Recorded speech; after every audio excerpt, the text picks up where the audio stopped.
환율이 1,500원을 넘는 순간 가장 먼저 무너지는 건 주식도 부동산도 아닙니다. 사람들이 당연하다고 믿어왔던 은행은 안전하다라는 믿음입니다. 흥미로운 건 뱅크런은 항상 뉴스에 나오기 전에 시작된다는 점입니다. 사람들이 줄을 서기 전에 이미 빠져나간 사람들이 있습니다.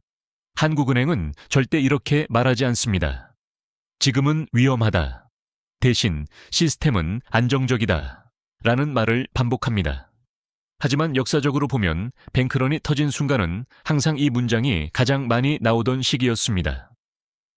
1997년에도 2008년에도 그리고 해외 여러 나라에서도 사람들은 문제가 드러난 뒤에야 깨달았습니다.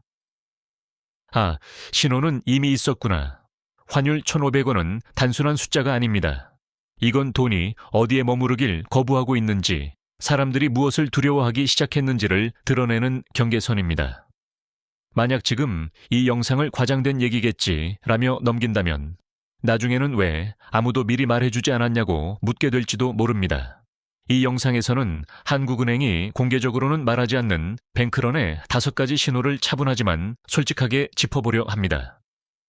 이미 움직인 사람들과 아직 아무 일도 없다고 믿는 사람들 사이에서 차이는 지금 이 순간부터 벌어지고 있습니다. 왜 환율 1,500원과 뱅크런 이야기가 지금 이렇게 중요한 걸까요? 뱅크런은 은행만의 문제가 아닙니다. 이건 돈을 맡긴 사람, 월급을 받는 사람, 대출을 갚고 있는 사람 모두의 문제입니다. 환율이 급격히 오르는 구간에서는 국가 경제 전체의 신뢰 비용이 함께 올라갑니다. 외화 조달 비용, 금융기관의 부담, 그리고 보이지 않는 긴장이 동시에 쌓이기 시작합니다. 문제는 이 과정이 우리 눈앞에서 천천히 진행된다는 점입니다. 갑작스럽게 은행 문이 닫히는 게 아니라 사람들의 행동이 조금씩 바뀌기 시작합니다. 예금 만기를 짧게 가져가고 자금을 한 곳에 두지 않으려 하고 혹시 모르니까 라는 말이 일상 대화에 늘어납니다. 여기서 스스로에게 이 질문을 던져봐야 합니다. 지금 내 돈은 정말로 안전한 구조 안에 있는가? 아니면 안전하다고 믿고만 있는가? 대부분의 사람들은 뱅크런을 영화 속 장면처럼 생각합니다. 줄 서서 현금을 찾는 모습 말이죠. 하지만 실제 뱅크런은 그 훨씬 이전에 시작됩니다. 조용히, 눈에 띄지 않게 가장 합리적인 선택처럼 위장한 채 말입니다. 그래서 이 시점이 중요합니다. 아직 아무 일도 일어나지 않았을 때 구조를 이해하는 사람과 문제가 터진 뒤에 이해하려는 사람의 차이는 되돌릴 수 없을 만큼 커지기 때문입니다. 이제부터는 뉴스에서는 거의 다루지 않는 뱅크런의 진짜 작동 방식을 하나씩 살펴보겠습니다. 뱅크런의 구조를 이해하려면 먼저 은행이 우리가 생각하는 것처럼 모든 돈을 금고에 쌓아두지 않는다는 사실부터 짚고 가야 합니다.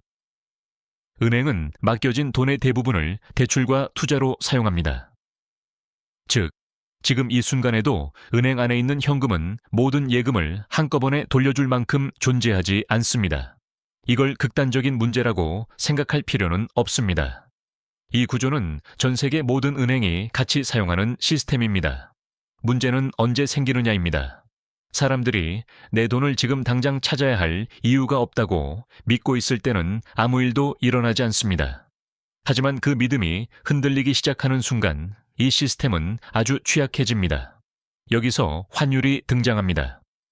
환율이 급등한다는 건 해외 자금이 이 나라에 머무르기를 주저하고 있다는 신호입니다. 외화가 비싸진다는 건 달러를 구하기가 점점 어려워지고 있다는 뜻이기도 합니다. 은행 입장에서는 외화 조달 비용이 올라가고 유동성 관리가 점점 빡빡해집니다.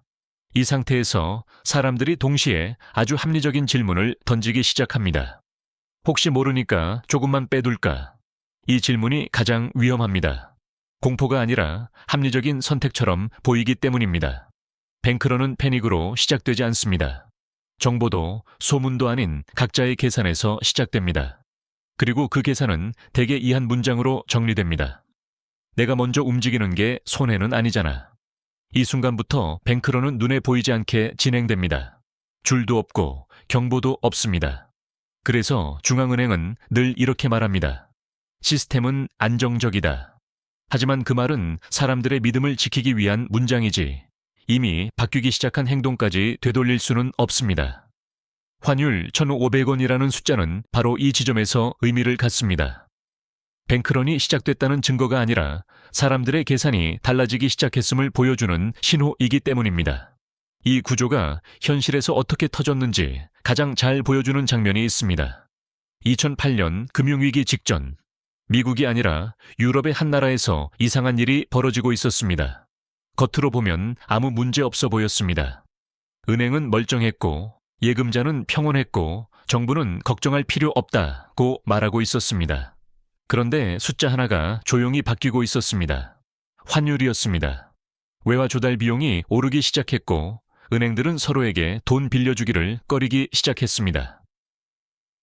아무도 공개적으로 말하지 않았지만 속으로는 이런 계산을 하고 있었습니다. 혹시 문제가 생기면 나는 빠져나올 수 있을까? 그때부터 사람들의 행동이 달라졌습니다.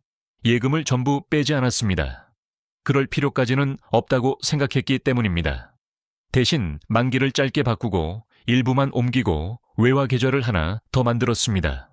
겉으로 보면 아무 일도 없었습니다. 하지만 은행 안에서는 조용한 압박이 쌓이고 있었습니다. 결정적인 순간은 아주 사소한 계기로 찾아왔습니다. 한 은행이 유동성 문제를 인정하는 짧은 발표를 했고 그 다음 날부터 사람들은 더 이상 계산만 하지 않았습니다. 그때서야 뉴스에 뱅크런이라는 단어가 등장했습니다. 하지만 이미 늦었습니다. 중요한 건 그 나라 사람들이 어리석어서가 아니었다는 점입니다. 오히려 모두가 너무 합리적으로 행동했습니다. 조금만 옮기면 되니까. 혹시 모르니까. 손해볼 이유는 없으니까. 이 논리가 동시에 작동한 순간 은행 시스템은 버티지 못했습니다. 그래서 뱅크런은 공포의 문제가 아닙니다. 집단적 이성의 문제입니다. 지금 환율 1,500원을 둘러싼 한국의 분위기도 이 장면과 완전히 다르다고 말하기는 어렵습니다. 아직은 아무 일도 일어나지 않은 것처럼 보입니다. 하지만 중요한 건 사람들의 판단 기준이 이미 바뀌고 있는지 여부입니다. 그리고 역사는 이 지점을 절대 가볍게 넘어간 적이 없습니다. 이제부터는 뱅크런이 터지기 전에 반드시 나타났던 신호들을 구체적으로 보겠습니다. 첫 번째 신호는 은행들이 문제없다는 말을 유난히 자주 반복하기 시작할 때입니다. 정말로 아무 문제가 없을 때는 굳이 그 말을 강조할 필요가 없습니다. 이 문장이 늘어날수록 시장 안에서는 다른 질문이 돌고 있다는 뜻입니다. 두 번째 신호는 단기 자금 시장이 경직되기 시작하는 모습입니다. 은행끼리 하루, 일주일짜리 돈을 빌리는데 조금씩 더 많은 조건을 달기 시작합니다. 이건 서로를 완전히 믿지 못한다는 신호입니다. 세 번째 신호는 예금자들의 행동 변화입니다. 대규모 인출은 없습니다. 대신 예금 쪼개기, 만기 단축, 여러 은행으로 분산이 늘어납니다.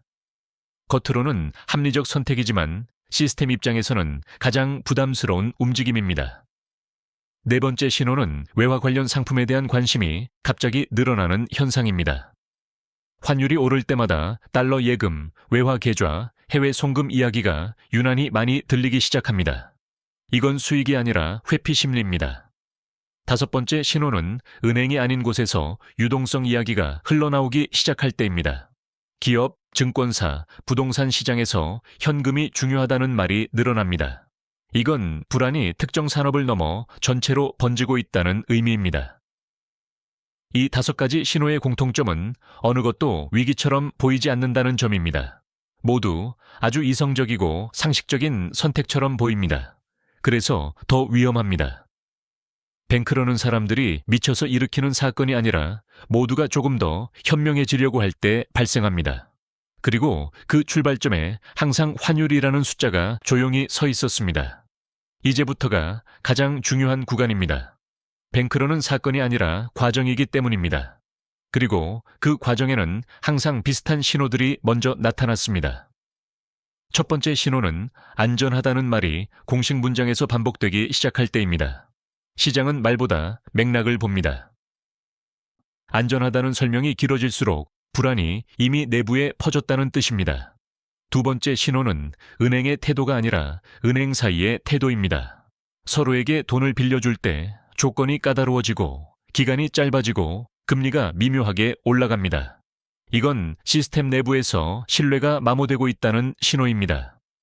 세 번째 신호는 예금자들의 행동 변화입니다. 사람들은 전부를 빼지 않습니다. 대신 쪼갭니다. 나눕니다. 옮깁니다. 이건 공포가 아니라 계산입니다. 그리고 계산은 가장 빠르게 전염됩니다. 네 번째 신호는 환율 뉴스의 성격이 바뀌는 순간입니다. 왜 오르지? 에서 얼마까지 갈까?로 질문이 바뀝니다. 이건 방향에 대한 합의가 형성되기 시작했다는 뜻입니다. 다섯 번째 신호는 현금에 대한 인식 변화입니다. 수익이 아니라 생존의 언어로 현금이 이야기되기 시작합니다.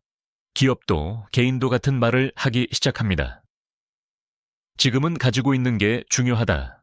이 다섯 가지는 그 자체로는 아무 문제처럼 보이지 않습니다.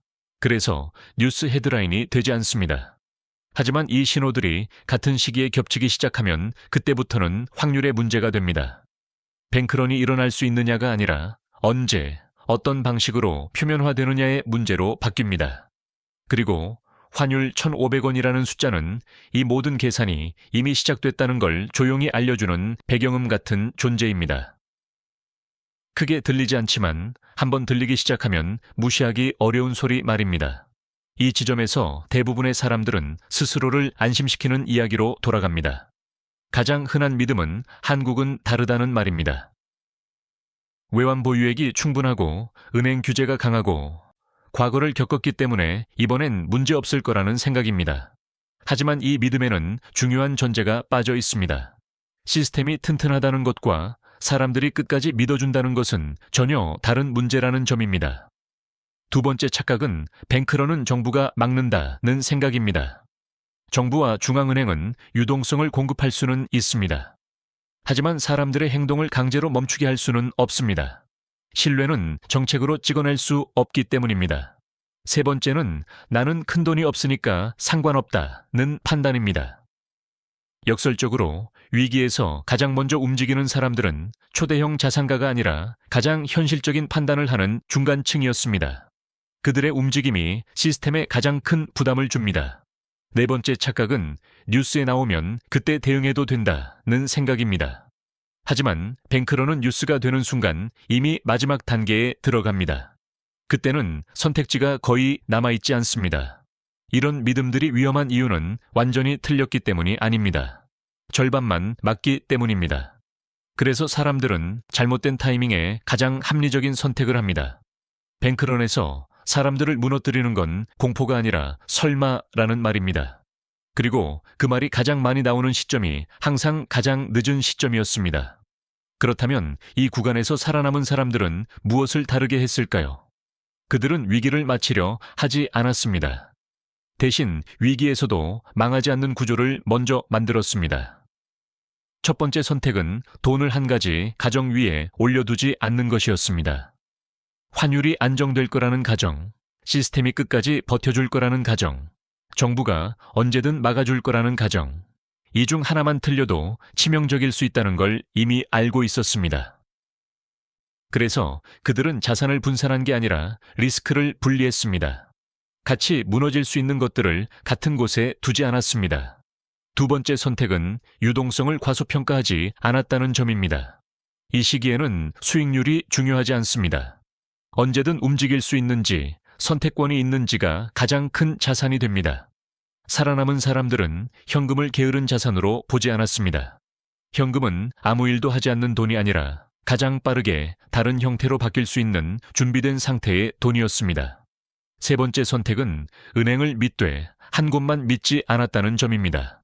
시스템 전체를 불신하지는 않았지만 개별 리스크는 냉정하게 나눴습니다. 이건 공포 대응이 아닙니다. 보험과 같은 개념입니다. 사고가 날 거라 믿어서 드는 게 아니라 사고가 나도 삶이 망가지지 않게 하기 위해 미리 준비하는 것입니다. 이 세 가지 선택의 공통점은 아주 조용하다는 점입니다. 눈에 띄지 않고 드라마틱하지 않고 지금 당장은 별일 없어 보입니다. 하지만 위기가 지나간 뒤 사람들이 돌아보면 항상 같은 말을 합니다. 그때 왜 아무것도 안 했을까? 살아남은 사람들은 그 질문을 미리 던졌을 뿐입니다. 그리고 지금 이 순간이 그 질문을 던질 수 있는 마지막으로 편안한 구간일지도 모릅니다. 폭풍이 몰아칠 때 가장 위험한 선택은 아무것도 하지 않는 것입니다. 방향을 틀지 않은 배는 파도에 부딪히지 않을 수는 있어도 결국 어디로 흘러가는지도 모른 채 떠내려가게 됩니다. 환율 1,500원, 그리고 뱅크런이라는 단어는 공포를 주기 위해 존재하는 게 아닙니다. 이건 지금 시스템이 얼마나 많은 믿음 위에 간신히 서 있는지를 보여주는 신호일 뿐입니다.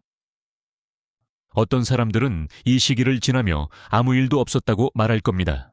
그리고 그 말은 어느 정도 맞을 수도 있습니다. 하지만 다른 사람들은 이 시기를 자신의 판단 기준이 바뀐 출발점으로 기억할 겁니다. 뉴스를 그대로 믿지 않게 된 순간, 숫자보다 구조를 보게 된 순간, 그리고 설마라는 말을 입 밖으로 내지 않게 된 순간으로 말입니다. 이 영상을 여기까지 본 당신은 이미 하나를 얻었습니다. 확신이 아니라 의심할 수 있는 기준입니다. 오늘 당장 큰 행동을 할 필요는 없습니다. 다만 다음번 환율 숫자를 볼 때 이렇게 한 번만 생각해 보십시오. 이 숫자가 말하지 않는 건 무엇일까? 위기는 늘 조용히 시작되고 준비된 사람에게는 언제나 기회와 함께 찾아왔습니다. 그리고 그 갈림길은 지금 이 순간에도 아무 소리 없이 당신 앞에 놓여 있습니다.